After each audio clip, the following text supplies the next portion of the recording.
अस्सलाम वालेकुम नाजरीन, लिया 24 के साथ मैं हूं आपका मेज़बान मोहम्मद इस्माइल। नाजरीन, लद्दाख की ताज़ा तरीन सूरत हाल से आप लोगों को आगाह करते चलें कि भारत के वज़ीर दिफा राजनाथ सिंह इस वक्त रूस पहुंच चुके हैं और 2 दिनों से रूस के मिन्नत तरले कर रहे हैं। नाजरीन, मैं आपको ये भी बताता चलूँ कि भारत को इस वक्त चारों तरफ से जो है घेर लिया गया है। नाजरीन, भारत के बचने के चांसेस बहुत ही कम नज़र आते हैं। नाजरीन, राफेल तैयारे के लिए भारत का वज़ीर दिफा रूस के पास मौजूद है और मिन्नतें तरले और भीख मांग रहा है। यकीनन मैं आपको बताता चलूँ, राफेल तैयारे के साथ साथ पायलट का होना भी ज़रूरी है, जो कि इनमें दम नहीं है। नाज़रीन, मैं आपको ये भी बताता चलूँ कि भारत इस वक्त बहुत ही ज़्यादा ज़लीलो ख्वार हो रहा है। सबसे पहले मैं बात करूँगा चीन और लद्दाख की। नाज़रीन, भारत को इस वक्त बहुत सारे ममालिक के साथ सरहदी तनाज़ा है, जिनमें चीन भी शामिल है, पाकिस्तान भी शामिल है, नेपाल भी शामिल है और नाज़रीन तहरीक खालिस्तान भी शामिल है। सबसे पहले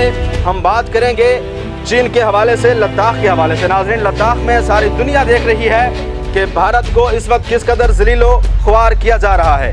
लेकिन उससे पहले मैं आपको ये भी बता दूं कि अगर भारत दाएं तरफ मुंह निकालता है तो नेपाल रख के थप्पड़ मारता है। नाज़रीन, अगर बाएं तरफ मुंह निकालता है तो खालिस्तान वाले रख रख के मार रहे हैं। अगर सामने मुंह निकालता है तो नाज़रीन चीन वाले पटक के मारते हैं, पीछे मुंह निकालता है तो पाकिस्तान वाले कान के नीचे बजा कर देते हैं। पहले मैं आपको बताता चलूँ कि लद्दाख के हवाले से चीन ने इंडिया के साथ क्या किया है, सब दुनिया ने देखा है, बल्कि हर बच्चे ने देखा है कि किस कदर ये लद्दाख में ज़लीलो ख्वार हो रहे हैं। नाज़रीन, लेकिन इनके जो सोशल मीडिया या इलेक्ट्रॉनिक मीडिया वाले एंकर हैं, जो कि जर्नलिस्ट कम और अदाकार साले ज़्यादा लगते हैं, उन्होंने बढ़ चढ़ कर भड़के मारी हैं और झूठ पे झूठ बोला है, जिनका काम सिर्फ भौंकना, काटना या झूठ बोलना है। नाज़रीन, इन्होंने कोशिश की है कि हम अपनी जो सेना है इसको हीरो बना दें, हीरो बनाने की कोशिश की गई, लेकिन ये बिल्कुल नाकाम है। सारी दुनिया देख रही है कि किस कदर जो है इंडिया वाले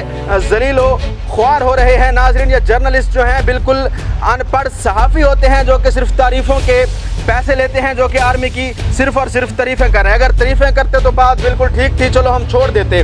लेकिन नाज़रीन, ये जितने भी जर्नलिस्ट हैं, अदाकार हैं, ये अब चीन को भड़के मार मार के डराने की कोशिश कर रहे हैं। नाज़रीन, तरह की बातें कर रहे हैं ताकि चीन जो है हमारी सेना से डर जाए। एक छोटा सा वीडियो क्लिप है, क्योंकि आज जो बातें करेंगे हम इंशाल्लाह सबूत के साथ करेंगे। छोटे छोटे क्लिप आपको हम ज़रूर दिखाएंगे। पहले हम दिखाते हैं जहां पर चीन को भारत का जो इलेक्ट्रॉनिक मीडिया है वो धमका रहा है, डरा रहा है। वो क्लिप आपको चलाकर दिखाते हैं, उसके बाद जी बात करते हैं।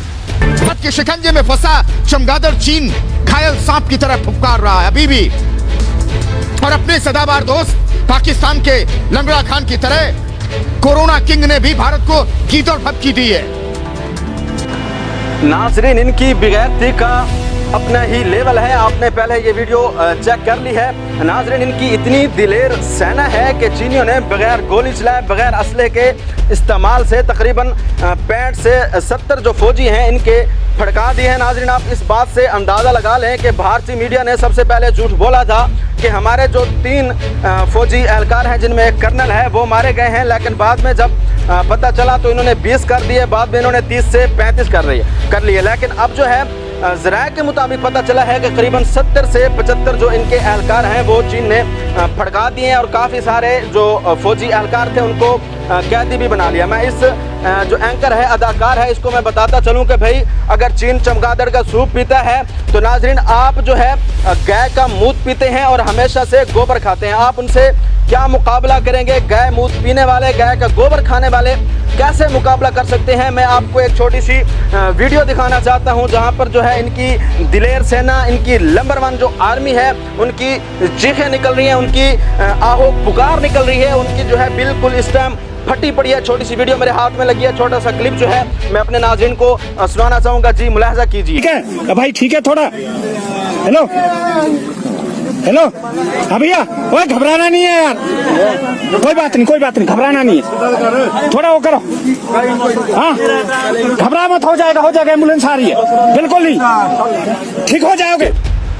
जी नाज़रीन, तो ये है इनकी असल औकात जो मैं दिखाने की कोशिश कर रहा हूँ। नाज़रीन, निहत्ते कश्मीरियों पर ये सिर्फ जुल्म कर सकते हैं, लेकिन जब इनका आमना सामना अपने बराबर के लोगों से होता है तो इनकी ये हालत हो जाती है। जितने भी नाज़रीन ये फौजी फड़के पड़े हैं ये बगैर असले के सिर्फ लातों, मुक्कों, घूसों और पथराव से नाज़रीन ये लोग मरे पड़े हैं। अगर सोचें, अगर चीन ने जदीद टेक्नोलॉजी और एडवांस जो असला है वो यूज़ किया तो यकीनन जो है इनकी पतलूनें गीली हो जानी हैं। और मैं अपने नाज़रीन को इस बात से भी आगाह करता चलूँ, जिसका भारतीय गवर्नमेंट ने भी एतराफ़ किया है कि लद्दाख में हलाक होने वाले भारतीय फ़ौजियों में ज़्यादातर जो है सिख हैं। नाज़रीन, इनका जो तरीक़ा वारदात है हमेशा से यही रहा है, क्योंकि ये खुद डरपोक हैं। कश्मीर चले जाएँ या किसी और कशीदगी में चले जाएँ तो नाज़रीन ये कोशिश करते हैं कि सिखों को आगे किया जाए और सिखों को मरवाया जाए, लेकिन इनकी जो ये साजिश है अब नाकाम होने वाली है, क्योंकि सिख फॉर जस्टिस की तरफ से तहरीक खालिस्तान के लीडर की तरफ से ये अनाउंसमेंट कर दी गई है कि भारत आर्मी में जितने भी सिख फौजी काम कर रहे हैं वो इस्तीफ़ा दें और वो जितना भी मुआवजा इंडियन गवर्नमेंट से ले रहे हैं, यानी कि अगर उनकी तनख्वाह 20,000 है तो सिख फॉर जस्टिस यानी कि तहरीक खालिस्तान उनको 25,000 देगी, उनको 5,000 इंडियन गवर्नमेंट से ज़्यादा तहरीक खालिस्तान यानी कि सिख फॉर जस्टिस मुहैया करेगी। और इसके जो समरात हैं वो भी आना शुरू हो गए हैं। नाज़रीन, ज़राए के मुताबिक करीबन 11 से 14,000 सिख फौजियों ने अपने इस्तीफ़े भी जमा करा दिए हैं। साथ में उन्होंने ये भी कहा है कि हमें अब इस आर्मी में काम करने की ज़रूरत नहीं है और रिटायरमेंट की हम पेंशन भी नहीं लेंगे। अगर मरना है तो हम बेमकसद नहीं मरेंगे, हम किसी मकसद के लिए मरेंगे, हम फिर खालिस्तान के लिए ही मरेंगे। इसी हवाले से मैं छोटा सा वीडियो क्लिप तहरीक खालिस्तान के लीडर का आप लोगों को सुनाना चाहूँगा, वो मुलाहिजा कीजिए और उसके बाद बात को आगे बढ़ाएंगे। जी, मैं सबसे पहले तो मैं आपके प्रोग्राम के वसादत से ये डिक्लेयर करना चाहता हूँ कि ये उस वक्त हमारे सिख जो लीडर्स थे उनका बहुत ही गलत फैसला था कि उन्होंने इंडिया को चुना, और वो मक्कार कौम है वो कि उन्होंने आज तक हमें अपना हक नहीं दिया। जी नाज़रीन, यकीनन तहरीक खालिस्तान भी इन दिनों में बहुत ज़्यादा एक्टिव दिखाई दे रही है। आप थोड़ी सी बात करते हैं नेपाल और भारत के हवाले से। मैंने पिछली एक वीडियो बनाई थी जहां पर मैंने नेपाल का जिक्र किया था, लेकिन मुझे इल्म नहीं था कि नेपाल इस कदर उतावला और जल्दबाजी का काम करेगा।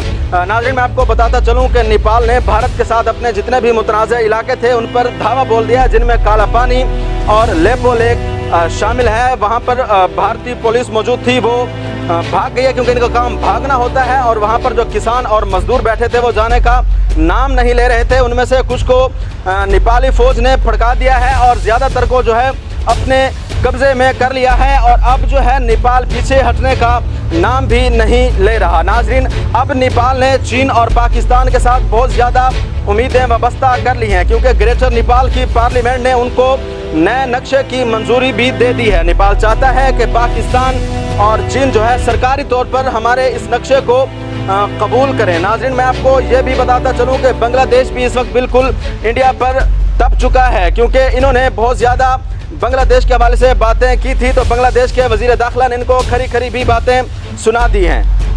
और नाज़रीन, सबसे हैरत की बात यह है कि नेपाल ने उन इलाकों को भी अपने नक्शे में शामिल किया हुआ है जिनका पहले नेपाल ने कभी भी जिक्र नहीं किया था। ये सब आपको इंडियन मीडिया की ज़ुबानी सुनवाना चाहते हैं। जी, मुलाहिजा कीजिए ये वीडियो। चीन के बाद नेपाल के साथ भी भारत का तनाव बढ़ता नजर आ रहा है, और इस वक्त भारत नेपाल सीमा से एक बड़ी खबर आ रही है। गंभीर हुए हैं। इस घटना से दोनों देशों की सीमा पर तनाव बढ़ गया है। इस घटना से पूरा प्रशासन सख्ते में आ गया है। नाज़रीन, अब आपको पाकिस्तान और चीन की तरफ थोड़ा सा लेकर चलते हैं। नाज़रीन, चीन ने अपने सरकारी अखबार ग्लोबल टाइम में यह खबर शाया की है कि अगर इंडिया ने थोड़ी सी भी गलती की या हथियार उठाने की कोशिश की तो पाकिस्तान और चीन मिलकर भारत को तबाह बर्बाद कर देंगे। आपको बताते चलें कि चीन के डर से अमेरिका भारत को सपोर्ट बिल्कुल भी नहीं कर रहा, और पाकिस्तान के डर से इसराइल भी खुलकर भारत की हिमायत करने से इनकार कर रहा है।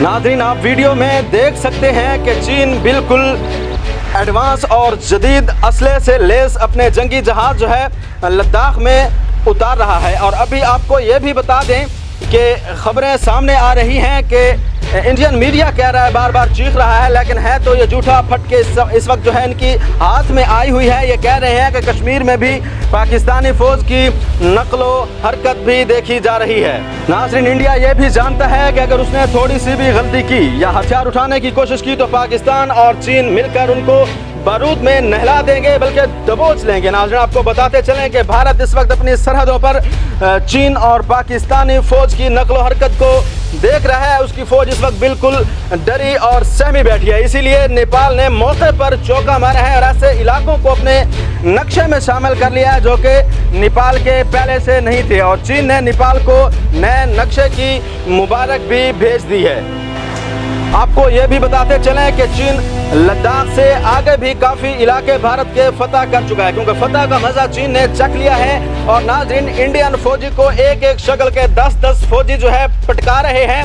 और इंडियन मीडिया कह रहा है कि हमारे फौजी अड्डे पर भी चीन ने कब्जा कर रखा है और नेपाल ने भी मौके पर सही चौका मारा है। ऐसे ऐसे इलाके अपने नक्शे में शामिल कर लिए हैं जिनका उन्होंने पहले कभी भी जिक्र नहीं किया था। तो नाज़रीन, आपकी राय ज़रूरी होती है, बराए मेहरबानी कमेंट करके अपने ख्यालात का ज़रूर इजहार किया करें। इस वक्त मैं आपको बता रहा हूँ कि भारत बिल्कुल लाचारी का शिकार है और चारों तरफ से इंडिया को हमारे मुल्कों ने दबोच लिया है। और इंशाल्लाह इसका जो हाल है 1962 और 1965 वाला होने वाला है। इंशाल्लाह जल्द एक बार फिर आपकी खिदमत में हाजिर होंगे और अच्छे अच्छे कमेंट करके अपने ख्यालात का ज़रूर इजहार करें कि इस वक्त जो है चीन और पाकिस्तान को क्या करना चाहिए। क्या नेपाल के नए नक्शे को तस्लीम करना चाहिए या नहीं। जी, उम्मीद करते हैं कि आपको ये वीडियो ज़रूर पसंद आई होगी। मज़ीद इंफॉर्मेटिव वीडियो के लिए हमारा YouTube चैनल ज़रूर सब्सक्राइब कीजिए। इजाज़त दीजिए, अल्लाह हाफिज़।